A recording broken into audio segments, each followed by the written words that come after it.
Bonsoir à tous et bienvenue sur ITV le 19:45 dans l'actualité de ce mardi. Un nouveau bilan suite au chavirement d'une pirogue de migrants à Kafountine. 14 morts et c'est encore provisoire. Une cinquantaine de personnes toujours portées disparues. Le point avec Hassan Ba à Ziguinchor dans quelques instants. Dans l'actualité judiciaire au procès de Guy Marius Sagna, le procureur de Ziguinchor requiert 2 ans de prison, dont 6 mois fermes contre l'activiste. Le procès est toujours en cours. Le verdict est attendu d'un moment à l'autre. De nouvelles perspectives pour aider la Poste à sortir du gouffre. Le ministère de l'économie numérique met le digital à profit. Une journée de réflexion placée sous le thème « Le secteur postal à l'ère du numérique, enjeux et levier de croissance » a réuni les acteurs concernés aujourd'hui. L'essentiel de ces travaux à suivre. Et enfin, réussir au Sénégal à la rencontre de profils au pluriel. Ils sont acteurs des transports urbains mais sont considérés comme irréguliers. En Wolof, on les appelle les Wargaïndé. Ces transporteurs ont accepté de se livrer à cœur ouvert dans cette édition. Tout de suite, le développement.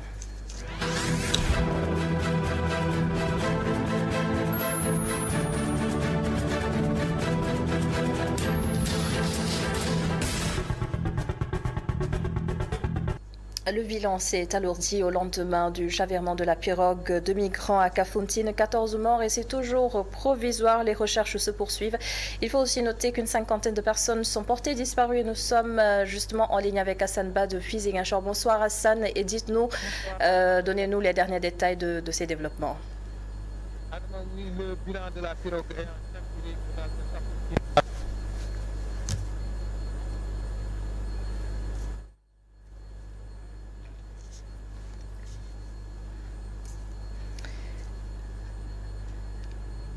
Quelques problèmes de connexion avec Hassan Ba, notre correspondant à Ziguinchor. Je rappelle qu'il doit nous donner les détails de ce drame qui s'est produit hier. Le bilan s'est alourdi, je le rappelle, au lendemain du chavirement d'une pirogue de migrants à Kafountine. 14 morts et c'est encore provisoire. Les recherches se poursuivent. Il faut aussi noter qu'une cinquantaine de personnes sont portées disparues. Les blessés sont pris en charge dans les hôpitaux de Ziguinchor. Hassan Ba en ligne avec nous. Bonsoir Hassan. Hassan Ba que nous allons retrouver dans quelques instants. Le contexte s'y prête parfaitement. Des experts africains en migration se réunissent actuellement à Dakar pour évaluer les systèmes de gouvernance. Ils proposent de promouvoir l'immigration intra-africaine. Ces experts ont aussi dénoncé les récents événements à Mélia qui ont coûté la vie à une vingtaine de migrants africains. Babacar Seck. L'expertise africaine peut bien contribuer à la gouvernance des questions migratoires. C'est la conviction des dirigeants d'organisations de la société civile qui s'occupent des questions de migration. Les compétences africaines sont là, on n'a pas besoin forcément de tout chercher ailleurs. Et donc nous voulons montrer au gouvernement africain qu'il y a une expertise au niveau continental, que cette expertise s'est automobilisée déjà, avec le soutien évidemment après de certains partenaires, et nous avons réussi aujourd'hui à constituer une force d'expertise technique et stratégique sur les questions de gouvernance migratoire. Et donc nous voulions nous rencontrer en présentiel à Dakar, profiter de la position du Sénégal au sein de l'Union africaine, positionner aussi la plateforme au sein de l'espace CEDEAO, donc ECOWAS, qui constitue une zone très importante en ce qui concerne les questions migratoires, et développer aussi nos initiatives. Après le drame de Melilla, les experts dénoncent le traitement inhumain des migrants aux portes de l'Espagne. C'est inhumain ce que nous avons vu. C'est quelque chose d'incroyablement violent. Et donc que les violences qui sont faites aux migrants doivent cesser et qu'une gouvernance migratoire doit nous aider à construire des politiques migratoires inclusives, à regarder les migrations intra-africaines. Et donc nous, notre plateforme veut aussi valoriser les migrations intra-africaines et faire en sorte que la migration soit un outil de développement. La migration n'est pas un problème. Migration is not a problem. Et donc, qu'il y a des inégalités sociales dans le monde qui vont pousser de plus en plus des jeunes en dehors. Mais ces traitements que nous avons vus, c'est des traitements inhumains que nous condamnons avec la dernière énergie. Et nous appelons à un nouveau modèle de gouvernance migratoire. Une réunion d'experts sur la gouvernance de la migration en Afrique avec des participants qui viennent de plusieurs pays se tient à Dakar pour 2 jours. Et on se rend sans plus attendre une nouvelle fois à Ziguinchor, retrouver Hassan Ba sur place, et c'est pour parler de l'évolution du bilan du chavirement d'une pirogue de migrants à Kafountine. 14 morts et toujours provisoire. Les recherches se poursuivent, n'est-ce pas Hassan Ba? Bonsoir.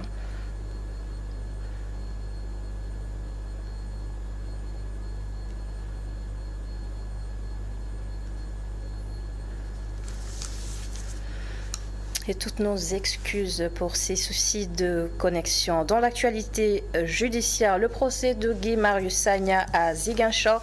Au lendemain de ça, ou plutôt le procès de Guy Marius Sagna à Ziguinchor, le procureur de Ziguinchor a requis 2 ans de prison ferme contre l'activiste Guy Marius Sagna, dont 2 mois ferme. Plutôt a requis, je rectifie, le procureur demande au tribunal de condamner l'activiste à une peine de 2 ans, dont 6 mois ferme. Il est poursuivi pour provocation à un attroupement non armé, participation à une manifestation non autorisée et actions diverses ayant entraîné la violence. Le procureur a demandé au juge de maintenir les chefs d'inculpation compte tenu de la personnalité de Guy Marius Sagna. Le procès se poursuit et le verdict est attendu d'un moment à l'autre. Et au lendemain de sa libération, Ahmed Aïdara évoque les conditions de son arrestation. Le maire de Guédiawaye soutient que l'État lui a déclaré la guerre et il ne compte pas reculer. Ahmed Aïdara a également réitéré son engagement auprès de la coalition de l'opposition Yewwi Askan Wi. Ses propos sont recueillis par Boudan Djadj. De nous avoir protégés contre le complot de ce pouvoir autocratique de Macky Sall. Nous tenons également à remercier vivement toute la population de Guédiawaye pour sa solidarité et sa mobilisation sans faille. Nous associons à nos remerciements à nos vaillants avocats qui n'ont ménagé aucun effort pour nous tirer des serres de ce régime cynique qui joue avec les libertés des citoyens. Mesdames et messieurs, alors que le vent de la démocratie est en train de souffler un peu partout à nos portes, chez nos voisins de l'Afrique de l'Ouest, le régime monarchique de Macky Sall continue de donner des coups mortels à nos libertés.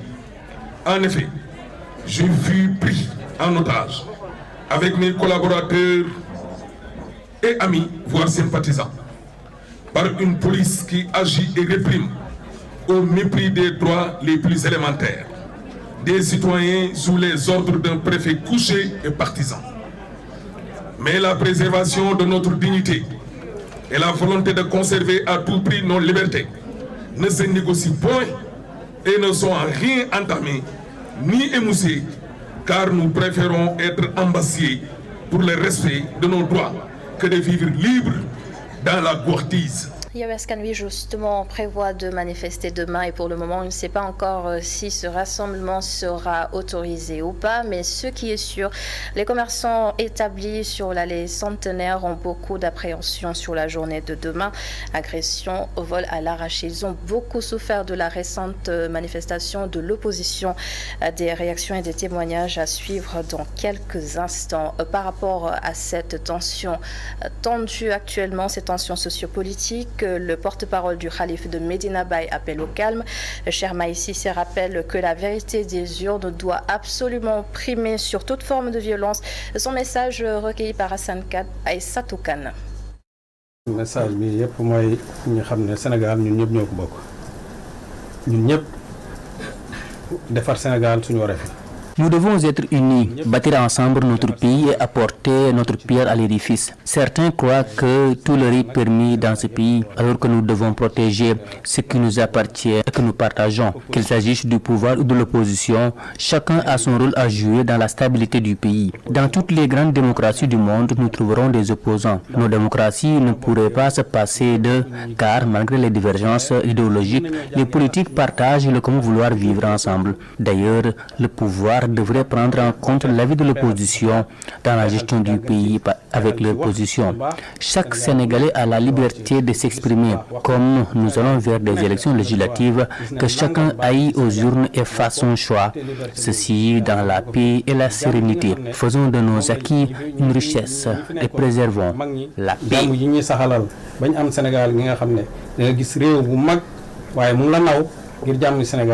Et le CNRA a déterminé l'ordre de passage des coalitions à la télévision nationale. A passé en premier, suivi de la coalition au pouvoir Benno Bokk Yakaar. Art Sénégal sera en dernière position. Les détails avec Mamadou Sy et Augustin Mandan. Le Conseil national de régulation de l'audiovisuel a validé avec certains mandataires de coalition les modalités de diffusion de la campagne électorale ainsi que l'ordre de passage à la RTS. Bokk Gis Gis va passer en premier, suivi de Benno Bokk Yakaar. Art Sénégal ferme le tableau. Le CNRA se félicite du consensus et entend tout mettre en œuvre. Les listes vont enregistrer le vendredi 8 juillet dans les studios de la RTS. Les deux autres seront faites au choix, soit au studio, soit hors studio. Chaque liste disposera de 5 minutes. Les programmes sont donnés 72 heures avant le début de la campagne. Et aussi il y a changement, au moins 48 heures avant chaque activité. Nous avons fait un consensus parfait sur toutes ces questions-là. Les coalitions qui ont pris part aux discussions adhèrent à la démarche. Pas d'observation majeure sur le schéma proposé par le CNRA. Et je pense que ça s'est bien déroulé. Il y a eu des propositions qui ont été faites par le régulateur en présence de la RTS et des autres listes. Et nous sommes tombés d'accord sur toutes les, en tout cas, préoccupations qui étaient posées sur la table. Les préoccupations qu'on avait eues, on en a discuté en salle. Et donc, je pense que toutes les interventions ont été prises en compte. Par exemple, compte tenu de la Tabaski, on va faire les enregistrements le vendredi. Chaque coalition connaît désormais son ordre de passage à la RTS. Une rotation sera faite pour toutes les listes durant la campagne. La coalition Yewwi Askan Wi n'a pas pris part aux discussions. Leur mandataire n'était pas sur place. L'autre titre de ce mardi, alors que la Poste traverse des moments de tourment, le ministère de l'économie numérique et des télécommunications a organisé une journée de réflexion sur comment relancer les activités de l'entreprise. Les opportunités du digital et du numérique pourraient justement aider ou permettre à la Poste de retrouver sa place. La révision du Code des postes est même envisagée, Mamsey Naboubabou.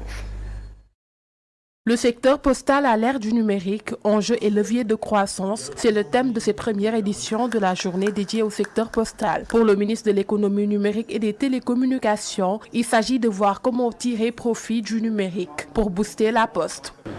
Nous avons constaté qu'il y a donc beaucoup d'opportunités qui s'offrent aujourd'hui au secteur avec l'évolution technologique.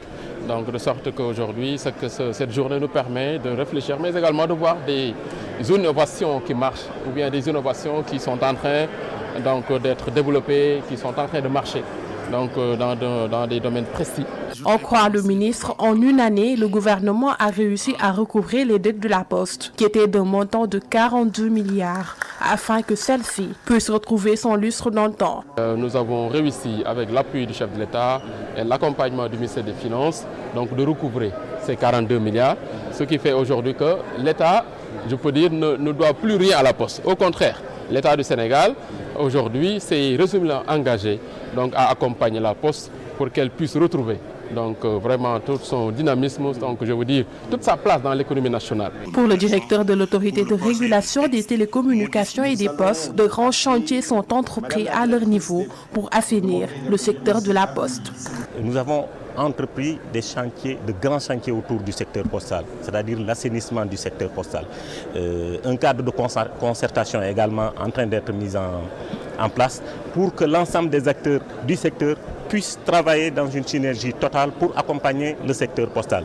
Plus de 30 milliards de revenus annuels, plus de 6 000 agents avec 2 filiales et 17 opérateurs privés. Le ministre de l'économie numérique et des télécommunications estime que l'État du Sénégal accompagnera la Poste pour qu'elle soit redynamisée et modernisée. Et voici à présent un rendez-vous à noter dans les agendas en 2023. Comme vous le savez, le Sénégal va démarrer ses premières exploitations du pétrole et du gaz. Les entreprises privées locales souhaitent participer à ce tournant majeur de l'économie de notre pays. Selon les prévisions, les recettes du pétrole et du gaz ne représenteront que 3% du PIB. Le produit intérieur brut. Amadou Bari nous en dit plus. Les espoirs et perspectives de voir le Sénégal rejoindre le cercle de pays producteurs de pétrole sont prometteurs, mais pour faire bénéficier aux entreprises privées de retombées issues des hydrocarbures, la législation elle seule ne suffit pas. Il faut aller au-delà, dit cet expert à la tête d'un cabinet d'avocats à l'initiative de cette rencontre. L'État peut faire voter des lois, mais les lois ne transforment pas la vie. Il faut les concrétiser. Pour les concrétiser, quelquefois, je pense que c'est le rôle des acteurs, des experts, d'imaginer des solutions permettant de donner de l'effet aux lois. Les lois sont un cadre juridique, mais il faut arriver pour les concrétiser. L'idée pour nous, c'est de rassembler des acteurs différents dans un cadre pluridisciplinaire pour créer un écosystème permettant de donner un effet à la loi. Dans un contexte mondial très favorable à l'exploitation des hydrocarbures, cet avocat spécialisé dans le domaine de l'énergie, du pétrole et du gaz d'estimer que le Sénégal doit en profiter pour démarrer son exploitation. C'est une opportunité, parce que c'est une opportunité, mais ça touche les effets directs de l'exploitation. Et comme on l'a dit tout à l'heure, les effets directs, les retombées sont limitées. Parce que le Sénégal a des accords avec des opérateurs pétroliers qui font que, même si on a des retombées directes, c'est des retombées directes, on a donné les chiffres, ça correspond à 3% de notre PIB. L'autre enjeu à prendre en compte avec l'exploitation des hydrocarbures est comment faire en sorte que les autres secteurs clés de l'économie ne soient pas délaissés, mettent en garde les experts. Ça, c'est un enjeu important. Mais bon, ça dépasse le cadre de cette discussion, parce qu'ici, nous, on a choisi de nous focaliser sur sa dimension du financement des participations des entreprises sénégalaises. C'est certainement une dimension importante qu'on doit prendre en compte dans le cadre général de la gestion du contenu local. Comment éviter ce qu'on appelle la malédiction du pétrole, le revers de la médaille de l'exploitation des hydrocarbures? Le représentant du ministre du Pétrole et des Énergies de dire que tout a été mis en œuvre pour une gestion transparente du secteur au Sénégal. J'en parle de malédiction du pétrole. Moi, je ne peux pas parler de malédiction du pétrole parce qu'au Sénégal, en tout cas où l'on est, moi je pense que les autorités ont pris les moyens, les bonnes décisions pour en tout cas arriver à une gestion transparente des ressources pétrolières et gazières. L'APEX va accompagner les jeunes et les femmes de Sangalkam à se lancer dans l'entrepreneuriat. Une campagne a d'ailleurs démarré dans ce sens. Elle aura également pour but de formaliser 300 GIE et 250 entreprises individuelles. Les précisions du directeur général de l'APEX, Montagassi.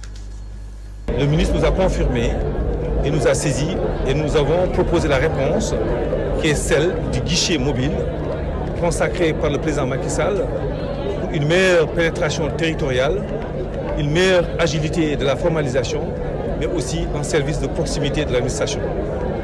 Nous sommes ici avec une cohorte de plus de 7 administrations, accompagner l'APIX pour pouvoir procéder à la formalisation de 550 actes administratifs qui consacrent la création de 300 GIE et de 250 entreprises individuelles. Nous saluons l'initiative du ministre Oumar Gueye qui consacre un effort important dans la prise en charge des frais liés aux actes administratifs d'une part, mais aussi une mobilisation exceptionnelle dans la discipline, dans l'humilité, pour nous permettre de formaliser ces porteurs de projets. Ceci rentre en ligne droite avec les orientations de son Excellence le Président Macky Sall, mais aussi la possibilité de permettre à ces porteurs de projets d'accéder aux instruments de financement que le président Macky Sall a mis en place, qui serviront aussi de filets sociaux. Le ministre nous a rassuré que pendant ces 3 jours, les conditions de création seront respectées, ce qu'on a vu depuis ce matin, dans la discipline. Mais aussi, il nous a demandé de continuer à accompagner pour simplifier la trajectoire de l'investisseur. L'actualité de ce mardi, c'est aussi cette tournée du ministre de l'Eau et de l'Assainissement à Kaolack et à Kaffrine. Serine Baitiam a ainsi visité les chantiers dans le cadre du programme de lutte contre les inondations dans ces deux régions. Sur place, à Damassar et à Stumbaye. Suite aux inondations qui ont eu lieu en 2016 dans la commune de Kaffrine, le gouvernement avait réalisé d'importants ouvrages. Selon le ministre de l'Eau et de l'Assainissement, ces réalisations ont eu un impact. La commune de Kaffrine avait bénéficié d'un financement de l'ordre de 1,8 milliard qui avait pour objet de sortir la zone de Diamaguène, école 5, des inondations. À ce niveau, il a été retenu d'y réaliser un bassin. Le bassin est déjà pratiquement terminé. D'y réaliser une station de pompage de 2 fois 1000 m3 heure et des réseaux de canalisation. Les travaux de ce chantier sont aujourd'hui exécutés à plus de 85% et sont en cours, mais il y a des mesures conservatoires de mise en marche des pompes qui ont permis, de l'avis des populations qui ont témoigné tout à l'heure, indiquer que lorsqu'il y a eu de fortes pluies durant cet hivernage, en 30 minutes, les eaux étaient évacuées. Autre ville qui en a bénéficié dans le cadre de la réalisation des ouvrages de gestion et de lutte contre les inondations, Kaolack. Un montant de 15 milliards de francs CFA a été déboursé pour réaliser des ouvrages. Au niveau de Kaolack, nous avons pu voir la zone de Tchofak, qui est une zone qui est un bas-fond, où dans le cadre de la collaboration entre la mairie et les services de l'État, un bassin sommaire a été réalisé. Après cela, nous avons visité la zone de Khakhoun, qui était une zone qui était inondée chaque année, mais il y a 2 bassins qui ont été réalisés et un dispositif de drainage des eaux. C'est un projet important, c'est un projet de plus de 15 milliards de francs CFA qui a été réalisé, comprenant les 2 bassins qu'on a visités, mais en même temps un collecteur de plus de 9 km et le reprofilage de la bande d'Aouzou. Déjà en 2021, du témoignage des habitants de ce quartier, ils n'ont pas connu d'inondation, ce qui était le cas pendant plus de 30 ans. Donc ces ouvrages ont commencé à produire des résultats et à améliorer sensiblement cette zone pour la sortie hors d'eau. Toutes ces réalisations ont été faites dans le cadre du programme des 10 villes lancé par le président Macky Sall. Dans le reste de l'actualité, en rappel, la coalition USCAN lui prévoit de manifester demain et pour le moment on ne sait pas si le préfet de Dakar va autoriser ce rassemblement ou non, mais les commerçants de l'allée Centenaire demandent à l'opposition d'annuler ce rassemblement. Ils ont beaucoup d'appréhension sur la journée de demain. Agression, vol à l'arraché, ces commerçants ont beaucoup souffert de la récente manifestation de l'opposition. Écoutez ces réactions et ces témoignages recueillis par Alun Sow. Nous voulons qu'il sursoit à la marche jusqu'après l'événement. Nous sommes des commerçants et la Tabaski est un événement de grande rush.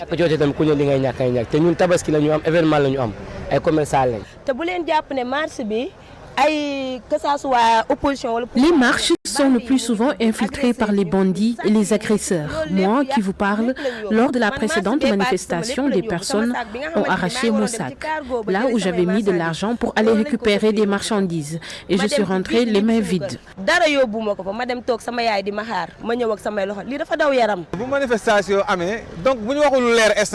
S'il y a manifestation, mais nous ne travaillons pas. C'est trop risqué, même les clients ne viennent pas. Depuis hier, les gens m'appellent de partout pour me demander comment faire pour récupérer leurs marchandises demain. Et la marche peut débuter le 29, mais nous ne saurons pas à quand la fin.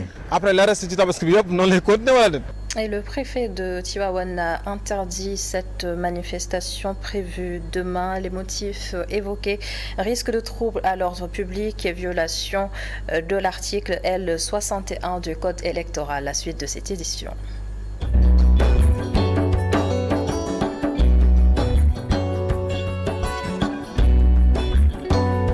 Et nous allons maintenant à la rencontre de transporteurs urbains. En Wolof, on les appelle Wargainde et leur activité n'est pas régulière, certes, mais ces transporteurs contribuent à soulager les clients.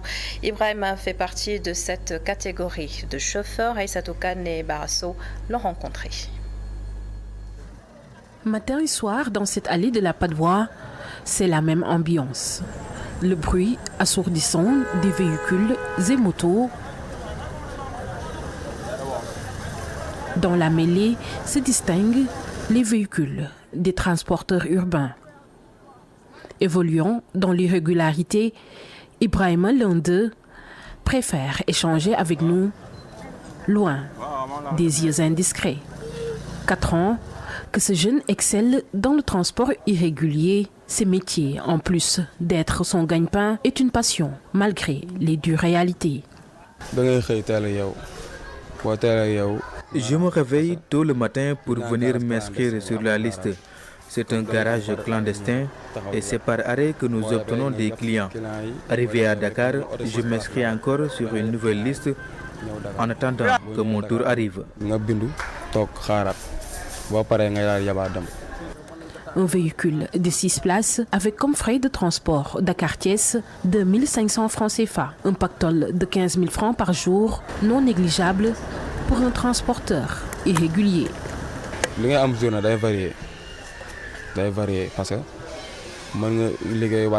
Ce que je gagne par jour varie entre 10 000 et 15 000 francs CFA. Mais même si je gagne 2 000 francs CFA, l'essentiel c'est de croire en soi.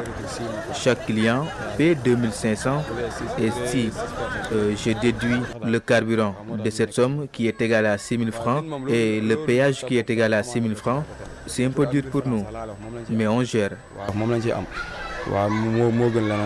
Un choix de vie, certes réfléchi, mais fait de haut et de bas. Il y a des risques à toutes choses. Il peut arriver que nous rentrons produits. Parfois, je gagne beaucoup d'argent aussi. Minime soit-elle, ça nous suffit, bien que c'est très difficile. Un métier parsemé d'embûches entre les courses-poursuites avec les forces de l'ordre et les risques à encourir. Aucun de leurs véhicules n'a une licence. Extrait. Bien que ces transporteurs soient dans l'irrégularité, nos véhicules n'ont pas de licence, ce qui fait de nous des transporteurs irréguliers.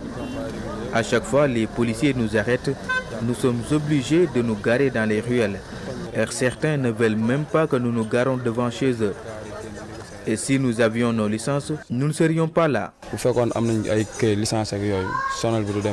Bien que ces transporteurs soient dans l'irrégularité, leur lieu de travail est bien organisé, en plus de la mise en place d'une association pour l'obtention d'une licence. Il y a des règles dans ce pays et nous demandons au chef de l'État de nous aider à obtenir des licences. Nous avons créé une association pour mieux nous organiser, sinon nous allons nous en sortir avec beaucoup de peine.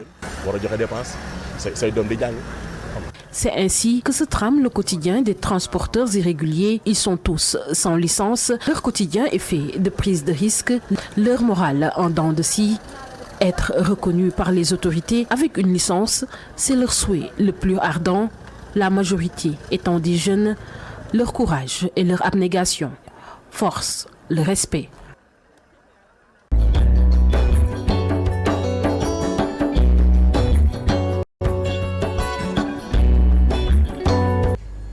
Et c'est la fin de cette édition. Merci beaucoup de l'avoir suivi. Merci à l'ensemble des équipes en régie. Bonne suite des programmes sur ITV. On se donne rendez-vous demain pour un autre 19h45.